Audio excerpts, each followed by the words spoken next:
Bien, estamos de vuelta, 8:21 para hablar de novedades en el sector inmobiliario en nuestro país. Uno que ha estado marcado fundamentalmente por factores en contra durante este año.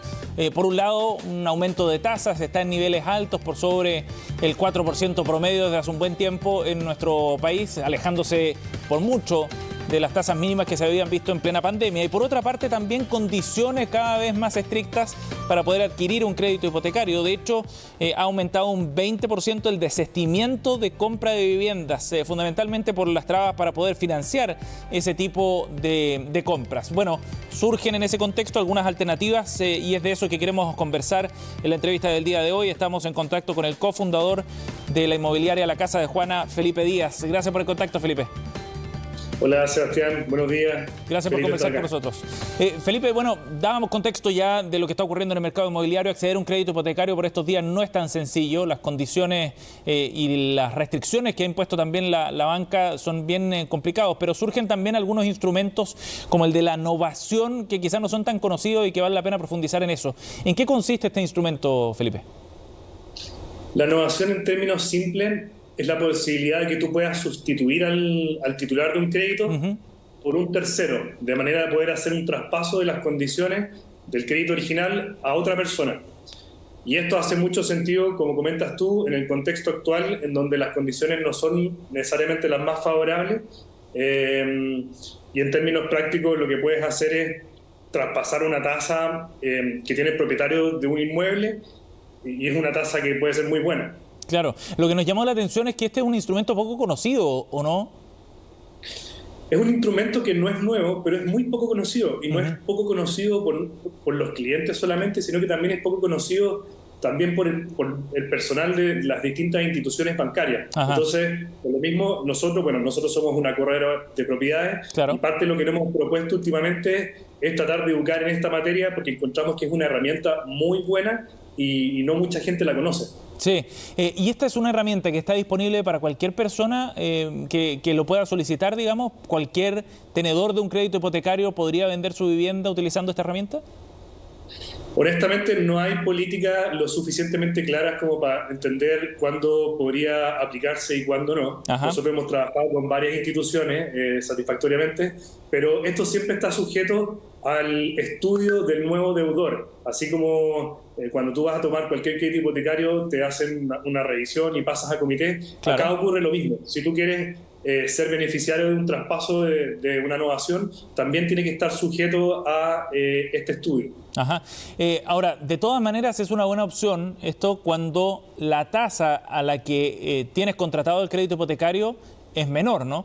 Y eso probablemente ocurre hoy día cuando estamos viendo tasas para los créditos hipotecarios que están súper altas.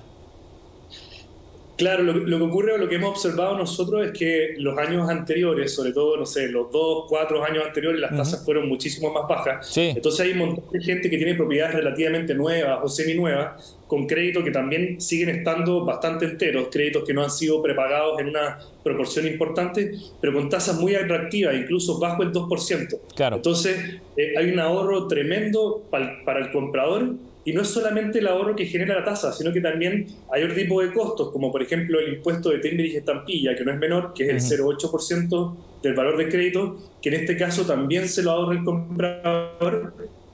Y por otro lado, el vendedor también obtiene beneficios porque muchas veces existen cláusulas de prepago. Cuando tú quieres liquidar un crédito antes del plazo total, el banco te cobra una cierta comisión. Y en este caso, como el crédito no se extingue, sino que se traspasa, el vendedor también se ahorra ese costo. Entonces, en realidad, es un beneficio mutuo. Sí, claro. ¿Y funciona bien como un gancho de venta también, Felipe? En el sentido de que tiene esta ventaja y eso le permite, por ejemplo, al vendedor obtener un mejor precio. Absolutamente. Nosotros parte de lo que hacemos en este como afán de educar a los clientes es ayudarle a hacer el ejercicio de cuánto es el ahorro. No es tan simple, uno podría de alguna manera resolverlo de manera un poco más fácil con un cálculo lineal, pero en realidad esto es un interés compuesto y hacemos proyecciones a 3, a 5 años y en realidad te das cuenta que el ahorro es tremendo y por lo mismo el dueño muchas veces obtiene un beneficio a cambio porque lo que está vendiendo en realidad ya no es solamente el inmueble, sino que también está acompañado de una condición financiera que es muy atractiva. Sí, sí, claro que sí. Y eso en un contexto como el actual puede ser muy, muy relevante, ¿no? Considerando, como decíamos, las tasas de interés y las barreras también que existen hoy día, mayores dificultades quizás para acceder a crédito hipotecario. Absolutamente. Yo creo que esto va a abrir o le va a dar un poco más de competitividad o de atractivo a las propiedades usadas o semi-nuevas, porque es precisamente cuando se puede hacer un traspaso. En las propiedades nuevas, por razones obvias, no es posible hacerlo. Por supuesto. Felipe, ¿cómo han visto ustedes, dado que son corredores de propiedades, bien interesante la mirada también, cómo han visto el mercado en los últimos meses, en este 2022, por ejemplo, después de unos años en donde el mercado estuvo bien apretado desde el punto de vista de la oferta y la demanda, hubo cierta revitalización también para las propiedades usadas, que son las que mayormente ustedes trabajan? Creo que la mirada al mercado puede ser vista con distintas ópticas, dependiendo en el nicho en el cual uno trabaje. Nosotros estamos emplazados mayoritariamente en el sector oriente de Santiago, sí, con propiedades que están en torno a las 10.000 UF, y el resumen es que durante el segundo semestre del año 2020, que fue saliendo de pandemia, y primer semestre de 2021, hubo un volumen de venta absolutamente inédito, mayoritariamente con preferencia hacia las casas.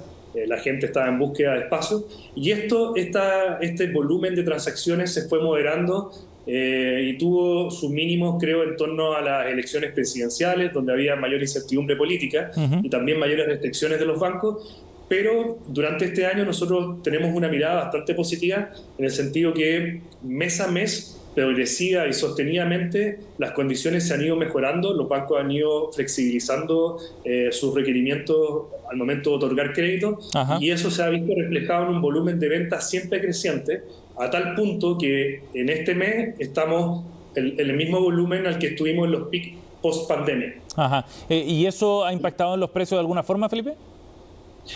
Creo que se han moderado. El análisis de los precios es complejo porque habitualmente uno tiende a pensar en UF, pero en este caso el reajuste de la UF del orden del 13%, más o menos, lo que ocurre es que la plusvalía no alcanza a valorizarse a ese mismo ritmo. Una propiedad no se valoriza 13% anual. Entonces, yo te podría comentar que los precios en UF de alguna manera se han estabilizado, pero en pesos ha habido un aumento significativo. Sí. Entonces, creo que en términos generales lo que ha ocurrido durante los últimos 2 trimestres es una estabilización de los precios. Bien, una mirada para un segmento, por lo menos dentro de la industria, que es interesante para aportar al contexto de lo que está ocurriendo en materia inmobiliaria. Felipe, muchas gracias por la conversación de hoy día. Gracias a ti, Sebastián, que tengas buen día. Nos vemos.